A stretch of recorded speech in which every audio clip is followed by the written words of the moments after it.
Divorce from a kid's point of view.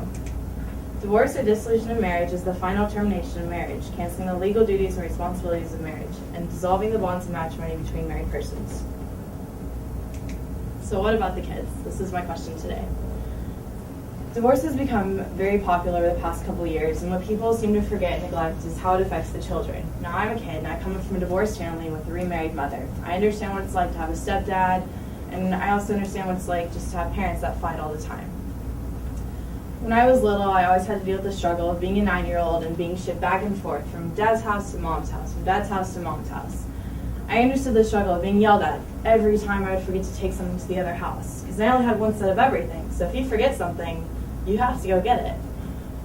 I would always get yelled at for, oh, you need to be more responsible, you need to remember things, you need to just be more responsible, you're 9. It was very hard, and it was just, I felt even more awful whenever my parents would have to meet up, and it was always awkward, and there was always a fight over something as little as returning my pink blanket. It was my comfort zone, and I loved my pink blanket. I didn't have it as bad as my brother. My brother was 4 years older than I, and he was in the teenage years, so obviously he became the communicator. Now you'd think adults, like they can call each other, they can email, we have all the sources of technology. If they need to talk about something, surely they could do it on their own. I mean, we're at school for 8 hours, they have all the time of the day, and they could figure things out, but no. They would always use my brother as the go-between. Tell your mother this, tell your father that. And of course he was like 13, so he didn't get it perfect all the time, or he'd forget to say something. This always put him in a very awkward position, and usually he got in a lot of trouble because he would just screw things up, and instead of my parents yelling at each other, they just yell at my brother, and I would have to sit back and watch. It was very tough when we were young, and it was pretty hard, but it gets easier. But honestly, like, if I could choose between the divorced family, sorry.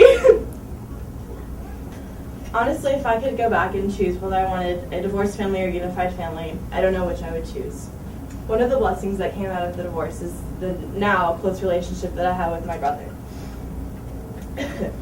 Now, when we were little, we had the typical brother-sister relationship. He would do whatever he could to get on my nerves and just bug me to no end. And I was the baby, so I'd run, Mommy, Justin did this, Justin did that, and then he would get in trouble, and that's usually when he'd stick his tongue out at me or do something really goofy, but he'd be mad. Now, it was always like this until it came to when my parents were fighting. We lived in a very small house, and my room just happened to be next to theirs, so I heard it pretty well.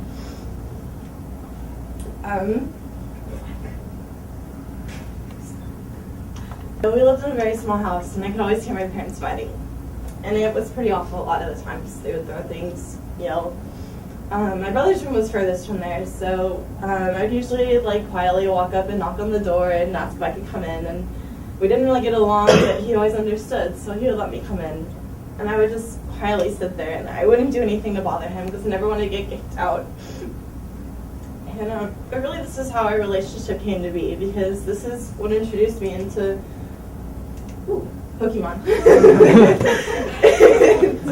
and Warheads and Nintendo 64 and playing Echo and all these great things that all the guys did, but I didn't realize that because I just hung out with him majority of the time every night. And the more we bonded, the more, eventually he was like, do you want to get off the bed and do something? And I was like, yeah. Can I play? And this is how we became really good friends. And he really became my guardian angel at school, and as we grew older, and he'd always watch out for me.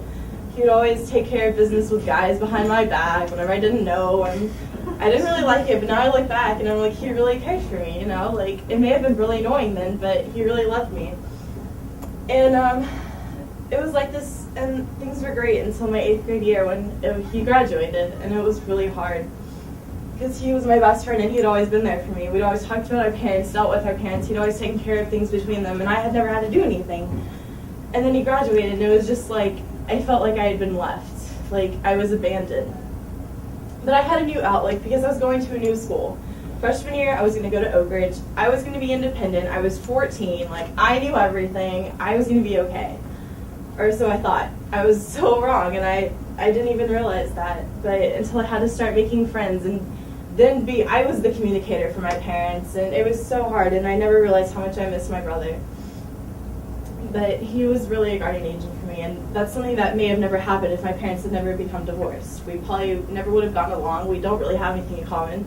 He loves public speaking, I hate public speaking. I love sports, he hates sports. We're very opposite. But, okay. The point of my talk is the awareness of neglect of children during divorce. Now, many parents think, oh, I'm just so miserable, like, oh, I just need to get a divorce, I'm not happy, there's financial issues, I don't love my husband anymore, I don't love my wife anymore, like, obviously the divorce is the only answer. Not thinking of how it'll affect their children. So the divorce goes through, and then they realize, okay, this does affect my child. Their usual remedy is, go talk to a psychiatrist. Obviously this will be good. Obviously, you're 9, and talking to some stranger about what you're going through will be the solution. Great idea, right? No. You're 9, you don't want to talk to some random person you've never seen before about why you have to be shipped back and forth every other week to the other parent's house. That's not high on your list. All you want is your family to be together. You want your family to love each other. You want to be a happy family like you see all your friends at school, and to have a stay-at-home mom who can come to all your parties in elementary and be involved in your class. That's what you want when you're little. You don't want to go talk to somebody about, well, I go to this house that week and this house this week. I forget things. It's hard. That's not what you want. You just want your family to be together. So I just think that people should put more thought into divorce, the act of divorce, and they shouldn't just go and do it. It seems like marriage and divorce both have become something rather easy to go and do, and it's almost like let's go to, let's go to Vegas and get married, not thinking about, after you get married you have kids. What if you don't like your husband anymore? What if you don't like your wife anymore? Children don't want to have to look back and think and be able to count how many times they were able to sit around the Christmas tree with their whole family and be truly happy, or how many Saturday mornings they will just have a big breakfast with their family and just goof off and go to the park or do little things like that. It's the little things that really do count when you're little. It's when you're very imaginative and very curious and you're very faithful. You're so faithful that you think you have all the faith in your parents, but when they get a divorce, it rocks your world pretty hard. So I think that if people could make their marriages last 50 and 60 years, then they should be able to last more than 5 to 10 now.